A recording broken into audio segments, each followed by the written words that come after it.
Bonjour, je m'appelle Eureka et non, je ne suis pas une hallucination et vos yeux ne trompent pas. Je suis une manifestation vraie et je suis là pour vous expliquer mon histoire. Je suis mort à cause d'un cœur et un esprit cassé, mais il faut que j'explique ma situation pour vous comprendre. Moi, j'étais né au Sénégal, un pays qui était une colonie française quand j'étais vivant. Comme beaucoup de gens, j'étais sûrement destiné pour une vie d'esclavage. Et par la grâce de Dieu, ce que je pensais d'abord la réalité m'a montré. J'étais envoyé en France pour vivre avec une dame qui s'appelle Madame Dubé. Et c'est elle qui est devenue presque comme une mère dans ma vie.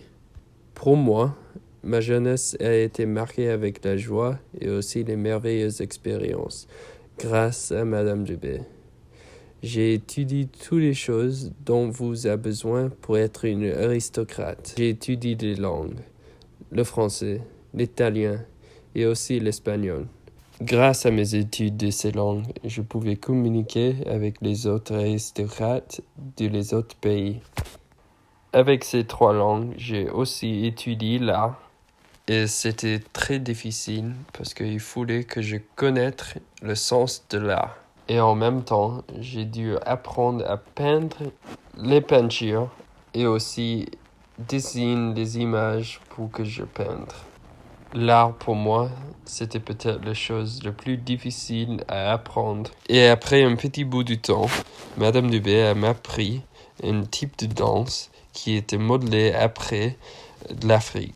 Et je l'ai ensuite exécuté devant une foule de gens. Pour moi, c'était un grand honneur d'avoir une chance de danser devant tout le monde. Mais la chose que j'aimais le plus, c'était l'écriture.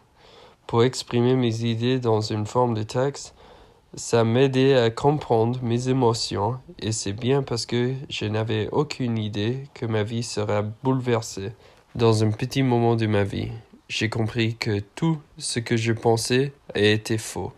J'ai entendu Madame Dubé qui parlait avec une marquise que je ne me souviens pas le nom.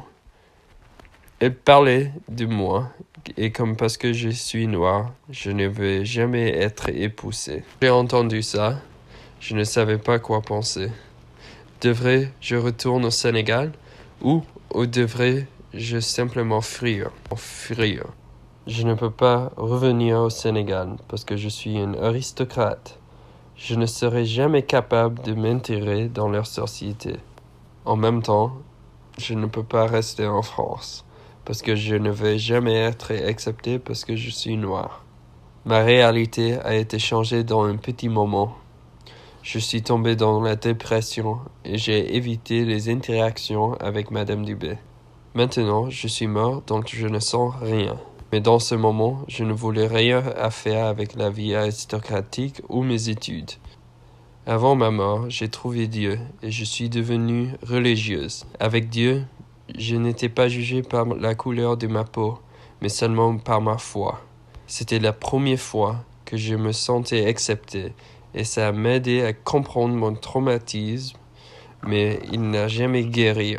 Ce que j'ai appris de Dieu n'emporte sur tout ce que Madame Dubé m'a appris.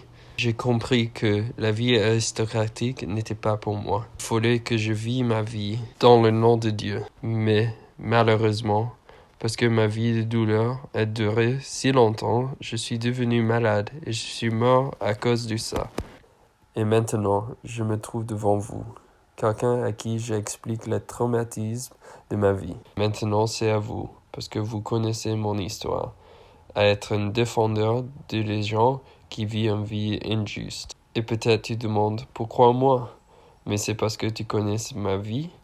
Et si tu penses qu'il n'y a pas les gens qui vivent comme moi, tu ne connais pas le trafic humain. Avec le trafic humain, il y a des personnes piégées dans une société où ils n'ont pas une voix. Et maintenant, c'est à vous à changer ça. Et c'est à vous à protéger et à montrer au monde les atrocités du trafic humain. Même quand on parle, il y a quelqu'un maintenant qui est pris de leur vie et forcé dans une vie d'esclavage. Moi, je ne peux pas faire rien. Mais toi, quelqu'un qui vit sur la Terre maintenant, a la capacité de changer le cours d'histoire.